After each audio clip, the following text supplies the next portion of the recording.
Listen, I ain't got time for this. Don't speak to me like that. Come and speak to me, yeah? Right. You've been causing some issues. No, he ain't. He hasn't. I've talked to him. Okay, I'm Oi, you. calm yourself down. Calm your attitude down. Speak to the public with respect. Listen, go away. I'm telling you to calm down. Go away. Yeah, I'm DP audit. Respect. Thank you. I'm carrying on all I want. Speak to the public with respect and integrity like you're meant to. Why is there no police here? Go and speak to the inspector. You call through now and tell him to send police. No, you don't tell me what to do, pal. Oh, shut your attitude up as well, you. Wind your neck in. Wind your neck in, yes. Wind my neck in. Yeah, you're the police officer. See that? That's a claim and a half. You're getting a claim against you. You little you're losing your job, you little. Yeah, you think so? See that, guys? That's assault. Witnesses, yeah? You do nothing wrong. You assaulted me. Right. On camera. Whoa. Yo, he's off his head. He can't be a copper. Whoa. That's look at that. Look at that. Wind your neck and look how bad he is. When the auditor calmly challenged the officer's rude and aggressive behavior, simply asking him to calm down and show some restraint, the officer didn't respond like a professional. Instead, he reacted with force, shoving the auditor to the ground over words alone. That kind of response is not only excessive, it's completely unjustifiable. What's most troubling is the mindset behind the action. This wasn't a split-second reaction to a threat, it was a deliberate act seemingly meant to assert control through intimidation. And why? Because someone dared to question his attitude. That's not law enforcement. That's a misuse of power. Officers are trained to handle scrutiny with composure, not to lash out when held accountable. The fact that this unfolded in front of numerous witnesses only makes it worse. Rather than setting an example, the officer revealed exactly what happens when authority is unchecked and accountability is ignored. Nah, I'm in public. Shut your mouth and your attitude up. You're a public of the servant, a servant of the public. There's no, you're breaching the peace. You ain't spraying him. You ain't spraying him. And I'm doing nothing wrong. No, you're not. You speak to him like that's what you're doing. You don't get to speak to public like that. You don't get to speak to people like you're speaking to him. That's not how your role works. You're a police officer of the law, serving the crowd and serving the people. Respect and integrity. Remember your oath and your college of peace in training. You're absolute disgrace. The way you push me over now, you're getting a claim against you. You're getting sued. You should lose your job for that as well. Okay, we'll see. Yeah, we will see, won't we? And you're going to be all over the internet. Do you know how many people are going to see you? You're live now. Good for you. Welcome to YouTube, you how about that? Okay, swear at me once and I'll lock you up. Higher threshold. Is there any complainants? Is there any complainants for my swearing? Any complainants? Your officers need to arrest you. Okay. You assaulted me. Right. You need to arrest your fellow officer. Section 26, he just pushed me on the ground, threatened me with power for telling him to rax himself. Now, arrest your officer now. The auditor calls for the officer to be arrested under Section 26 of the Criminal Justice and Courts Act 2015, which makes it a criminal offense for police officers to abuse their powers or engage in misconduct while performing their duties. In this case, the auditor wasn't involved in a volatile situation or posing a threat. He was simply holding the officer accountable for unprofessional behavior when he was suddenly assaulted. This incident closely echoes the case of former South Wales police officer Richard Healing, who was convicted under the same statute for abusing his authority to exploit vulnerable individuals.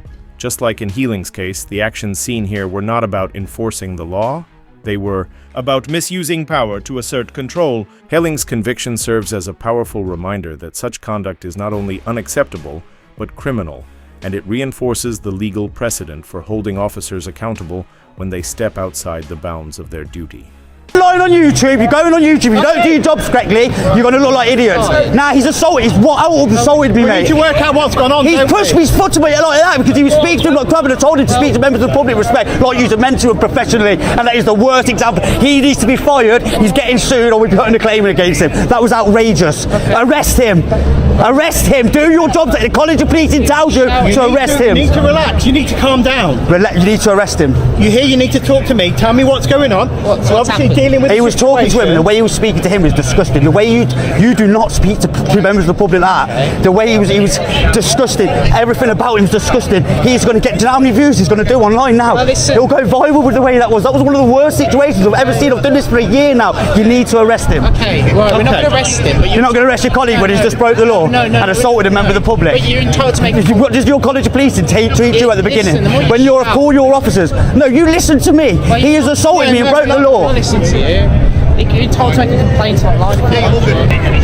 You're getting sued, mate. Okay. If any of the officers Look at him, look at him. Rather than acknowledging any wrongdoing or addressing the auditor's legal challenge, the officer chose to play the victim, acting as though his personal comfort outweighed the public's right to hold him accountable. But officers are trained to stay composed in tense situations. Feeling uncomfortable is not a legal justification for using force, especially when wearing a badge and sworn to uphold the law.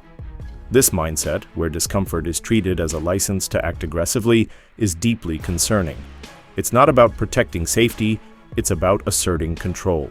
And when that control was questioned, the officer didn't de-escalate, didn't clarify his actions, and didn't walk away. He chose to push someone to the ground, then attempted to justify it with an unsupported, baseless claim. That's not professional policing. That's misconduct, plain and simple. Okay. those there. So Right, Have a good identify day. yourself. 7459. Name, station. Okay, don't need to give money. Yes, you do. No. 3 forms. You've used your powers against Okay. me. 3 forms of identification. Don't point at me. I'll point like I Don't want. point at me. No. Yeah. 3 forms of identification. You're going to push me again, are you? If you can put in my space, yes. Oh, you're in my space now. What would happen if I Oh, what pushed I'm you? doing? Well, you can try. Ah, see what I mean? Yeah. See this, people? Yeah. apologies, Pascal. You're welcome Alright, to have YouTube. Have a good day. What's name and fucking station Have a as good well? day, sir. Name and Thank you. station. I don't know. On his name and station, he's got to give 3 forms of identification. According to College of Policing guidelines, officers are required to identify themselves when asked, providing their name, rank, and station, especially in incidents involving use of force. This isn't a courtesy, it's a safeguard meant to protect the public from abuse and ensure accountability.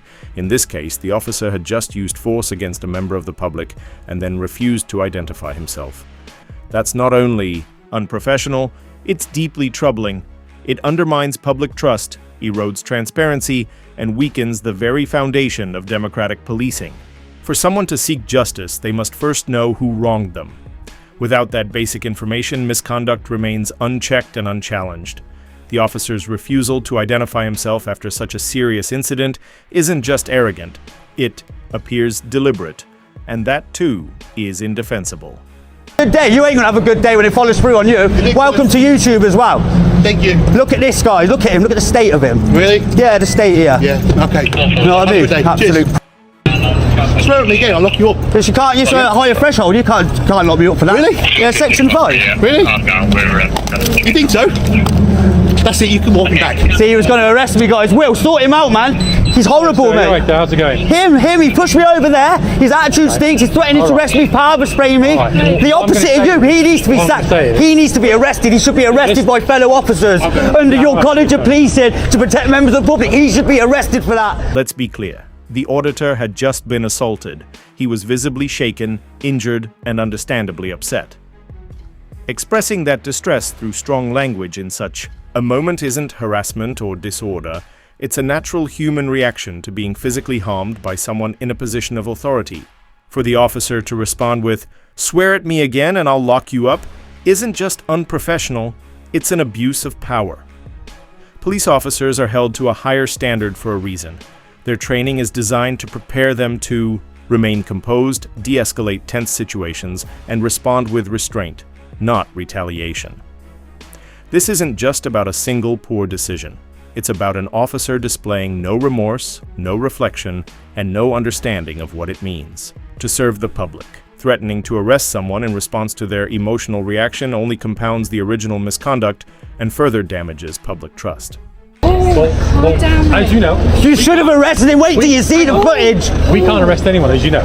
As a piece You of- can't know. No. They should have arrested him. So what you can do, you want to make a complaint? Well, I've never experienced anything like him. Well, I haven't seen ever, it. mate. Let me hear what you said. Ever. You know I'm sound with you when you say sound. So you know what I've never experienced Let me that. say one thing. He is a dangerous police officer. He should not be in the police. You should not be in the police. You are a dangerous police officer. You are a dangerous police officer. You should not be in a front-facing role. You should not be going out the public. You are disgusting. You are a shame. Stand back. Shameful. Shameful. You should not be a front-facing officer to the public. You are a danger to the public, my friend. You're the reason people like me exist, because of people like you. You know that as well as me, this place is covered in cameras. Okay? So, ergo, if you have a complaint, and you're an auditor, you probably feel. I've got it on film, yeah, I will. Mr. What can I call you? Just call me DP. DP. Or Paul, call me Paul, call me Paul. So, if you want to make a complaint, which is really alright, whatever happened will be covered in cameras, won't it? Yeah, he cannot be in a role as a police officer, I'm sorry. What I would suggest... I'm not having a go at you, that was outrageous. What I would suggest is, after an incident like that, our adrenaline is high, which can lead to action... Nah, when you see the footage, there's no excuse for his behaviour then. Initially. Whatever's happened is happened.